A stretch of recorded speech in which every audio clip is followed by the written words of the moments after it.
Hello everyone, welcome to AI chemistry classes. तो अभी तक हम लोग कौन से डेटाबेस को स्टडी कर रहे थे?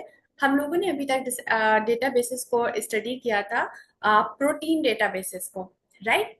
अब हम नेक्स्ट स्टडी करेंगे जो कि है हमारे इंटरेक्शन डेटाबेसेस, राइट। तो जो हमारे इंटरेक्शन डेटाबेसेस हैं वो बहुत टाइप के हो सकते हैं। For example protein protein interaction databases हो सकते हैं, प्रोटीन लीगेंड हो सकता है, एंड प्रोटीन न्यूक्लिक एसिड भी हो सकते हैं। डिपेंड करता है कि आप स्टडी क्या करना चाहते हैं, राइट। तो हम स्टार्ट करेंगे अपनी स्ट्रिंग डेटाबेसेस से। अब भाई ये स्ट्रिंग डेटाबेस क्या होते हैं? तो स्ट्रिंग डेटाबेस हमारे ये होते हैं कि फॉर एग्जाम्पल अगर आप प्रोटीन प्रोटीन इंटरेक्शन को स्टडी करना चाहते हैं। अब आपने क्या करा, कोई प्रोटीन ली, आपको ये स्टडी करना है कि जो मेरी क्वेरी प्रोटीन है ये और किस प्रोटीन से इंटरेक्ट करती है in a particular organism. For example अगर आप होमोसेपियंस को स्टडी कर रहे हैं तो होमोसेपियंस से कैसे ये दूसरे प्रोटीन से इंटरेक्ट करती है, ठीक है। तो उसके लिए आपका जो स्ट्रिंग डेटाबेस है वो आपके लिए बहुत ही बेनिफिशियल प्रूफ हो सकता है, ठीक है। तो इसके लिए आपको क्या करना है, अपने जो भी आपका सर्च ब्राउजर है उसमें जाना है, आपको स्ट्रिंग डेटाबेस को सर्च करना है और आपके होम पेज में आपको सर्च ऑप्शन में जाना है। देन यू विल फाइंड कि जैसा आपको ये जो आपका होम पेज है ये शो हो रहा है स्ट्रिंग डेटाबेस को, आपको कुछ ऐसा डेटाबेस मिलेगा, ठीक है। तो हम इनको वन बाय वन स्टडी करते हैं। फॉर एग्जाम्पल जो भी प्रोटीन को आप स्टडी करना चाहते हैं, ठीक है, उसका आपको नाम पता है, ठीक है, आपको उसका नेम पता है। फॉर एग्जाम्पल आप इंसुलिन को देखना चाहते हैं, ठीक है, आपको इंसुलिन का नेम पता है। तो आप इसको सिंपली इंसुलिन से सर्च कर सकते हैं। एंड यहाँ पे ऑर्गेनिज्म का टाइप, मतलब कि अगर आप होमोसेपियंस में स्टडी करना चाहते हैं तो आप होमोसेपियंस का यहाँ पर फिल्टर अप्लाई कर सकते हैं, ठीक है। नेक्स्ट आ जाते हैं आपके मल्टीपल प्रोटीन से। अब मान लिए कि आपको ना आपके पास कई प्रोटीन्स की लिस्ट है, आप उनको स्टडी करना चाहते हैं। अब वन बाय वन आप करेंगे तो it will be very time taking, right. तो अभी आप क्या करोगे, एक प्रोटीन की लिस्ट प्रोवाइड कर दोगे एज एन इनपुट। अगर आपके पास कोई फाइल के फॉर्म में है तो यहाँ पर आप इसे अपलोड कर सकते हो, या फिर अगर आपके पास नेम है तो आप यहाँ पर नेम दे सकते हो। बट आपको जो नेम है वो एज पर लाइन, एक लाइन में आपका एक ही नेम होना चाहिए, ठीक है। तो इस तरह से आप लिस्ट ऑफ नेम दे दोगे और यहाँ पर ऑर्गेनिज्म का फिल्टर अप्लाई कर दोगे तो यहाँ पर भी आपको रिजल्ट मिल जाएंगे, ठीक है। अब मान लीजिए आपको ना तो प्रोटीन का नेम पता है और ना ही दूसरी चीज पता है, अब आप कैसे स्टडी करोगे? मान लीजिए आपको सीक्वेंस पता है अपने अमाइनो एसिड का, ठीक है, तो आप यहाँ पर सीक्वेंस कॉपी पेस्ट कर दो। अगर आपके पास ये फाइल में है तो आप फाइल भी अपलोड कर सकते हो। Then again apply the organism type, then you will also get the results. Next है जैसे protein with values and rank.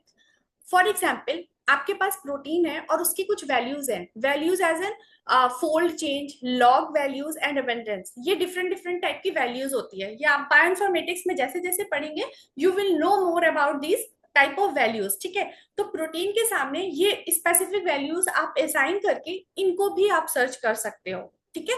तो इस तरह से भी आपको डेटाबेस मिल जाएगा। हाँ, और एक बात, ये जो प्रोटीन बाय सीक्वेंसेस है, तो अब अमाइनो एसिड का नाम आपने क्या करा है, इसको सिर्फ सीक्वेंस दिया है, इसको नाम तो पता ही नहीं है कि भाई हमारे जो नाम है वो क्या है प्रोटीन का। तो ये क्या करेगा, ऑलरेडी इसके डेटाबेस में जो भी सीक्वेंस अवेलेबल है ऑलरेडी, ये उससे सिमिलैरिटी सर्च करेगा और इस सिमिलैरिटी सर्च के बेसिस पे ही आपको ये आपका जो अमीनो एसिड सीक्वेंस आपने एज एन इनपुट दिया है उसका डेटा को आपको बताएगा कि आपके ये जो सीक्वेंस है ये किन अदर प्रोटीन से इंटरेक्ट कर सकता है, ठीक है। नेक्स्ट आ जाते हैं, फॉर एग्जाम्पल अभी आपको क्या है, कोई डिजीज है, उसके बारे में आपको स्टडी करना है कि जो डिजीज में जितने भी तरह के प्रोटीन इन्वॉल्व हैं, फॉर एग्जाम्पल डायबिटीज है। अब आपको ये देखना है कि डायबिटीज में कितनी तरह की प्रोटीन इन्वॉल्व हैं और वो कैसे कैसे इंटरेक्ट कर रही हैं। तो आप यहाँ पर डायबिटीज का नाम लिखिए और ऑर्गेनिज्म टाइप सर्च करिए and then you will find the results, right. For इस तरह से आपको यहाँ पर जो लेफ्ट साइड में मल्टीपल ऑप्शंस है, आप वन बाय वन इनको एक्सप्लोर कर सकते हैं and you will find a very good data, right. तो हम क्या करते हैं, फर्स्ट प्रोटीन बाय नेम इसको स्टडी करते हैं। फॉर एग्जाम्पल हम इंसुलिन ले लेते हैं, राइट। अभी हम क्या करते हैं, होमोसेपियंस का यहाँ पे आई थिंक ऑलरेडी फिल्टर है, देखिए अगर आप यहाँ पर क्लिक करेंगे ड्रॉप डाउन मेन्यू में then you will find the list. तो मैं यहाँ पर होमोसेपियन सिलेक्ट कर लेती हूँ, right, and then you can search from here. जब आप यहाँ पर सर्च करेंगे तब आपको देखिए यहाँ पर 206 मैचेस दिख रहे हैं। इसका मतलब है कि आपने जो प्रोटीन, आपकी जो क्वेरी है उसके लिए आपको देखिए इतने सारे सर्चेस मिलेंगे। तो यहाँ पर फर्स्ट देखिए आपका इंसुलिन प्रोटीन भी दिया है। आप देखेंगे कि यहाँ पर आपको कुछ अदर टाइप के भी प्रोटीन्स मिल रहे हैं। ये इसलिए मिल रहे हैं क्योंकि कहीं ना कहीं ये आपके जो प्रोटीन है, क्वेरी प्रोटीन है, उससे कहीं ना कहीं इंटरेक्ट कर रहे हैं। दैट इज वाई ये आपको यहाँ पर लिस्ट में मिल रहे हैं। ठीक है, अब हम क्या करते हैं, फर्स्ट वाले को स्टडी करते हैं। तो अगर आपको फर्स्ट वाले को स्टडी करना है प्रोटीन को, तो हम यहाँ से कंटिन्यू पे क्लिक करेंगे and then you will find this kind of new network. अब ये नेटवर्क हमें क्या रिप्रेजेंट कर रहा है, हमें इससे क्या नॉलेज मिल रही है, हम इसको स्टडी करते हैं। तो भाई ये सर्कुलर नोड्स हमें यहाँ पर दिखाई दे रहे हैं। ये सर्कुलर नोड्स हमारे क्या रिप्रेजेंट कर रहे हैं? तो जो आपका रेड सर्कुलर नोड है ये हमारा क्वेरी प्रोटीन का है। मींस आप जिस प्रोटीन के रिस्पेक्ट में अदर इंटरेक्शन स्टडी करना चाह रहे हो वो रेड से शो हो रहा है। ठीक है, और ये जो आपके अदर नोड्स है, मींस ये जो आपका क्वेरी प्रोटीन है ये किन अदर प्रोटीन से इंटरेक्ट कर रहा है उनको हमने अदर कलर से रिप्रेजेंट किया हुआ है इस नेटवर्क में। ठीक है, तो अभी आप देखो यहाँ पर ना कुछ कोड वर्ड टाइप के लिखे हुए हैं। फॉर एग्जाम्पल INS, EGF, ये क्या है? ये जीन नेम्स है आपके प्रोटीन के। जैसे कि आपका इंसुलिन का जो जीन नेम है वो INS है, राइट। और देखिए आपको यहाँ पर क्या मिल जाएंगे, यहाँ पर आपको ये देखिए, अगर आप इनको जूम करके देखेंगे तो हर नोड में आपको कोई ना कोई स्ट्रक्चर दिख रहा है। ये देखिए EGF में भी कोई स्ट्रक्चर है, सारे में आपको कोई ना कोई स्ट्रक्चर दिख रहा है।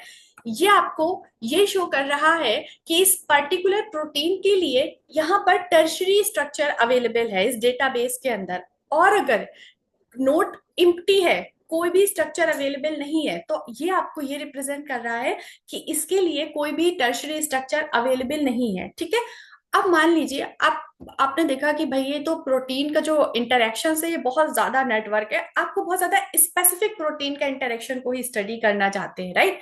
तो आप यहाँ से मोर और लेस भी कर सकते हैं। जैसे कि अगर मैं लेस करूं तो देखिए ये कम हो जाएगा। अब ये आपको क्या कर रहा है, सिर्फ स्पेसिफिक प्रोटीन से ही जो इंटरेक्शन हो रहा है उनको ही शो कर रहा है। ठीक है, अगेन मैं इसको मोर कर देती हूँ तो फिर ये हो जाएगा, ये अप्रोक्स आपके 10 अदर प्रोटीन से इंटरेक्ट कर रहा है आपका कौन सा, क्वेरी प्रोटीन, जो कि है आपका इंसुलिन। ठीक है, अभी क्या बचा, ये जो आपकी लाइंस है, राइट, ये लाइंस आपकी एक तरह के एविडेंसेस है कि आपका इंटरेक्शन हो रहा है अदर प्रोटीन से। ठीक है, और ये जो लाइंस है ये डिफरेंट डिफरेंट कलर से है। तो ये डिफरेंट डिफरेंट कलर्स क्या रिप्रेजेंट कर रहे हैं? वैसे ये जो मैंने बातें बताई ये आपको नीचे सारी कीवर्ड से मिल जाएगी। तो आइए देख लेते हैं यहाँ पर। ये देखिए, फर्स्ट ऑफ ऑल इन्होंने नोट्स के बारे में लिखा है कि अगर नोट का कलर रेड है तो इसका मतलब है ये आपकी क्वेरी प्रोटीन है, जिसको हम लोग फर्स्ट शैल ऑफ इंटरेक्टर्स भी बोलते हैं।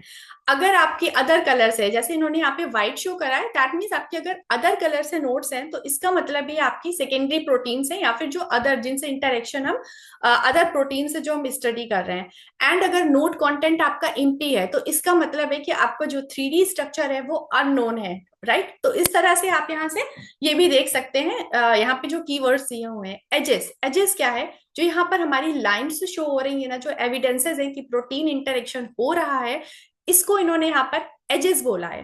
ठीक है, तो देखिए अगर आपके इंटरेक्शंस नोन है एग्जैक्टली तो इन्होंने यहाँ पर इसको ब्लू एंड पिंक लाइन से इसको रिप्रेजेंट किया हुआ है। ठीक है, अगर आपकी जो इंटरेक्शंस हैं वो प्रेडिक्टेड है तब ये आपको डिफरेंट डिफरेंट कलर से यहाँ पर green, red and dark blue colour से इसको रिप्रेजेंट कर रहा है। और अगर आपके इंटरेक्शंस अदर सोर्सेज से लिए हैं, for example text mining, text mining का मतलब है कि भाई इंटरेक्शन एक्सपेरिमेंटल या प्रेडिक्टेड नोड नहीं है, बट हमने इसको किसी लिटरेचर से लिया है, टेक्स्ट से लिया है, तब हम इसको क्या बोलेंगे, टेक्स्ट माइनिंग बोलेंगे। एंड अगर हम बात करते हैं प्रोटीन होमोलॉजी की, तो होमोलॉजी क्या होता है, फॉर एग्जाम्पल कि आपको इंटरेक्शन नोन नहीं है, हम होमोसेपियंस का स्टडी कर रहे हैं, बट हमें गोरिल्ला का नोन है, तो हमने क्या करा, एक तरह से होमोलॉजी इसको एक्स्ट्रापोलेट कर दिया डेटा का कि अगर गोरिल्ला में ये है तो ह्यूमन में ये हो सकता है, होमो सेपियंस में हो सकता है। तो इसको हम लोग बोलते हैं प्रोटीन होमोलॉजी। मींस हमने होमोलॉजी के बेसिस पे प्रेडिक्शन किया है। तो यहाँ पर आपको different different kind of data bases मिल जाएंगे, राइट। तो ये है अभी कुछ स्ट्रिंग डेटा बेसिस के बारे में जो आज हमने स्टडी करा। अभी भी इसमें बहुत कुछ है स्ट्रिंग डेटाबेस में, वो हम लोग अपने नेक्स्ट क्लास में स्टडी करेंगे। सो अभी के लिए thank you and bye bye, मिलते हैं अपनी नेक्स्ट क्लास में। Thank you for watching this video.